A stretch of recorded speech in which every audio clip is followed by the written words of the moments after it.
Hello, आज थोड्या गप्पा मारूयात. म्हणजे ॲक्च्युली नाट्यप्रेमी सिद्धी हे पेज मी का सुरू केलं किंवा व्लॉग सिरीज का करतेय याचा उद्देश मला तुमच्यासोबत शेअर करायचा आहे. Just me as a profession doctor आहे.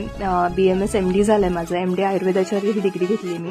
आणि आता मदरहूड फेज चालू आहे, बाळ झालं आहे आत्ताच. सो आणि नाटक, रंगभूमी हे माझं पॅशन आहे. लहानपणापासून मी नाटकं करत आली आहे. आणि पुण्यात शिकायला आल्यानंतर पण मला खूप चांगला गुरु आणि संस्था मिळाली, ज्याच्यामुळे नाटकाचं वेड वाढलं माझं.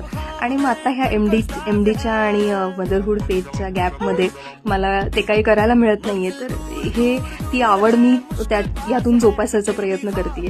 बाकी काही रिझन नाहीये. मला ते आवडतं, माझा जो छंद आहे म्हणून मी हे व्लॉग किंवा हे करते. खरं तर हे सोपंही नाहीये. घर आणि बाळ सांभाळून हे करणं खूप अवघड जातं, पण आवड असली की आपण काही करू शकतो म्हणतो ना. तुम्ही तुमचा छंद जोपासताय का? वेळ देताय का त्याच्यासाठी? सांगा कमेंटमध्ये.